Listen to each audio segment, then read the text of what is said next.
Hey folks, this is Rhykker with a gaming news wrap-up video where we discuss the happenings of the week. This week's topics include 14,000 game dev studios in China shutting down, Activision Blizzard suing cheaters, Diablo Immortal beta ending, and more. As always, discussion timestamps can be found in the description below.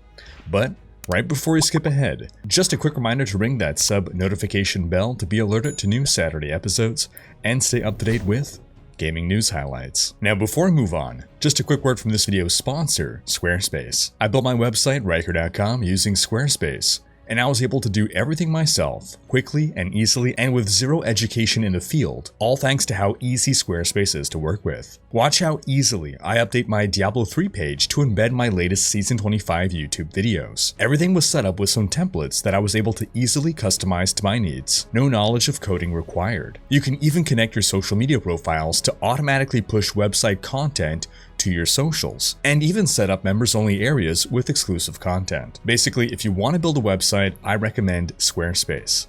And Squarespace is currently offering my viewers 10% off your first purchase with them. Just go to squarespace.com/Rhykker or click the link in the description to sign up and start building your online presence. That's squarespace.com/RHYKKER and use code Rhykker to get started today. In our first story, ahead of the upcoming release of RPG Elden Ring, which is February 25th, George R.R. Martin, the author of the A Song of Ice and Fire novel series, stated in a recent blog post that the game looks, quote, incredible. Martin helped develop the lore of Elden Ring's setting, because apparently he'll take any opportunity to avoid finishing the Winds of Winter. Meanwhile, Elden Ring game director Hidetaka Miyazaki expressed in an interview in the latest issue of Edge magazine that his team felt extra pressure because of how impressive the visuals of the 2020 Demon's Souls remake were. Miyazaki's team made the original Demon's Souls, which released back in 2009,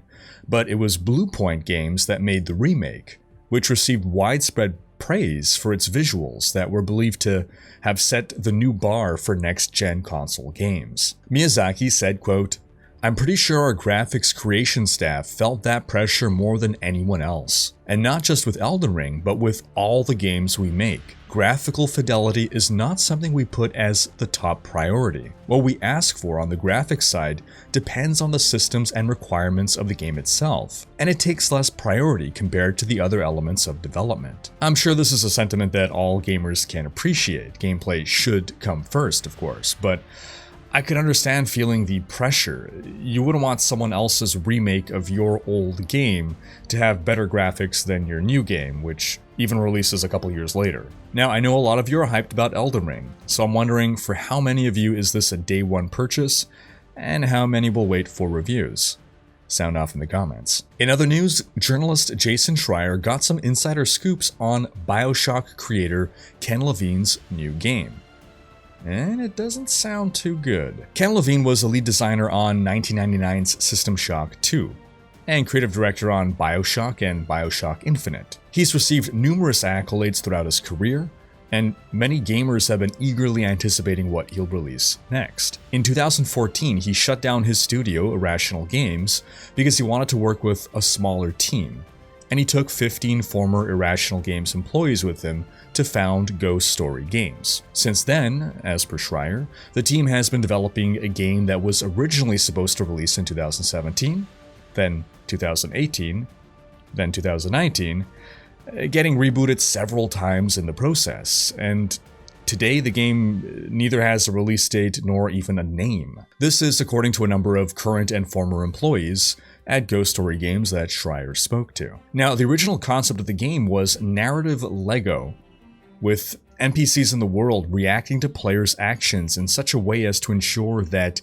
different playthroughs would result in wildly different narrative experiences. However, Levine was accustomed to making games with strong cinematic narratives, and leaving these big narrative moments out of a director's control and in the hands of randomized or procedurally generated elements just wasn't working out for him. So the team struggled to figure out what kind of game they were making. And Levine's leadership allegedly created problems for some team members as well. According to some, he manages the project in a very authoritarian manner, And if you want to convince him of anything, you need to make him think it was his own idea. The staff apparently jokingly calls this Kenception, where they have to incept an idea into Ken's mind. Team members who would challenge or disagree with Ken would allegedly end up quitting or being fired. So now we're 8 years into development, being funded by publisher Take-Two Interactive, with no release date in sight. But when employees would ask Levine how long Take-Two would be willing to fund their experiments, he'd say that their studio was a rounding error for Take-Two, whose revenue in 2020 was over $3 billion. And according to analyst Michael Pachter, Take-Two is likely to give Levine all the time he wants, because if he successfully makes another hit like BioShock, it'll be worth it. Now, this isn't Levine's first time taking a long time to finish a game, although it is the longest. While System Shock 2 was finished in a year and a half in the 90s, Levine was not the project manager, he was the game's lead designer. And in the 90s, it was virtually unheard of for a game to take several years to make. Then BioShock took 5 years to develop, and BioShock Infinite took 6, with producer Rod Ferguson being hired in the last year or two to help push the game out. Many former employees on the team credited Ferguson for helping Levine ship the game on time. Ferguson had developed a reputation for being the guy that comes in and ensures a game gets finished and shipped. He earned the nickname The Closer. Today, Ferguson is executive producer of the Diablo franchise at Blizzard. But now it seems without a Rod Ferguson to focus him, Levine is all over the place, which has led to a lot of employee frustration and departures. You see, for an aspiring game developer, to work for years on a project that you cannot disclose on your resume, that you don't know if it'll ever even see the light of day, those are good years of your professional life that are being given away. And in an industry where those who are hiring want to see your name in the credits of a shipped AAA title, well, a lot of devs wonder, hey, I've been spending X years on this project, is it going anywhere? Have I been wasting my time? But I suppose that's the nature of these genius developers, these auteurs, and hopefully, whatever he eventually comes out with will be worth the wait. In other news, China's crackdown on gaming has allegedly led to 14,000 game studios in the country shutting down. You see, in China, the government must approve a game before it is allowed to be published. And the government has put a freeze on approving new games since July 2021, and it's expected that this freeze will continue well into 2022, which has led to all the studio closures. If you can't release games, you can't make money, and if you can't make money, you can't pay employees or the rent. Now, I know whenever we talk about China, some of you wonder, why should we care about what's going on in the Chinese gaming industry? How does that affect us in the West? Well, we're already seeing the effects.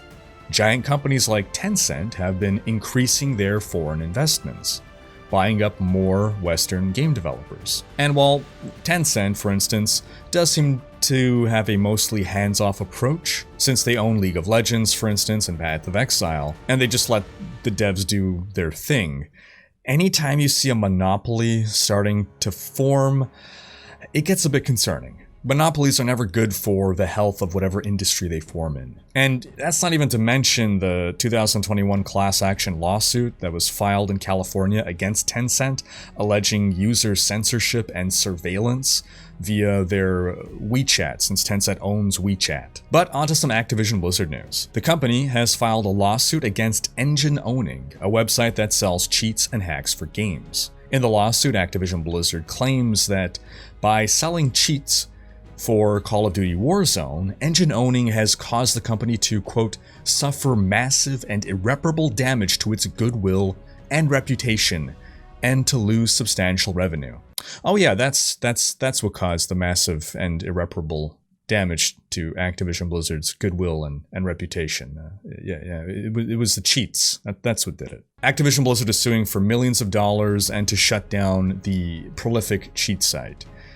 And in response, another cheat site, Cynical Software, immediately stopped selling Call of Duty related hacks and cheats out of fear of getting sued. But as for Engine Owning, around the same time the lawsuit got filed against them, they revealed plans for the Overwatch hacks they'd been working on. So either they knew about the lawsuit and decided to double down, or they did not know and immediately regretted showing off their Overwatch hacks. In other Activision Blizzard news, subsidiary studio Raven Software continues its strike, which has gone on for 3 weeks now. According to employees, Activision Blizzard leadership did not contact them until this week to discuss their demands. Or demand, since they just have one. They want all members of the Raven QA department, that's quality assurance, to be offered full-time positions, including those who were let go back in December. The ABK Workers Alliance Strike Fund, a fundraiser launched in December to support striking employees, has raised over $360,000 to date. An Activision Blizzard spokesperson said, quote, "We are growing our overall investment in development and operations resources and converting nearly 500 temporary workers to full-time employees across our studios, the largest conversion in Activision's history. For the 12 temporary workers at Raven whose agreements were not extended, we provided an extended notice period, included payment for the 2-week holiday break, and will be working directly with those that need relocation assistance." In Diablo news, starting with Diablo 3, the Darkening of Tristram event is underway until the end of January, and it turns out to have a little twist to tie into the Season 25 theme. It's an excellent source of soul shards. When you go through this Diablo 1 dungeon, if you kill the Butcher on level 2 on T16 difficulty, he'll drop every single soul shard, all 7. And then if you kill King Leoric on level 3, same thing. And doing this run over and over, just those first 2 bosses that you can access very rapidly, allows you to farm up soul shards very quickly. Either for use, if you just want the soul shards, or to salvage them into gems to quickly stock up on gems, which you need in order to do your augments. Then in Diablo Immortal news, the closed beta ended this week, and the game is still slated for launch in the first half of 2022. My guess would be the second quarter. And in Diablo 2 Resurrected news, Carbot released a teaser for the Act 5 finale of his Diablo 2 series. Baal's Throne Room will premiere on January 8th, 2 hours before this video went live, so you could go watch it immediately after this video ends. And then Worldstone Chamber will premiere on January 15th. And that's gonna wrap up this week's video.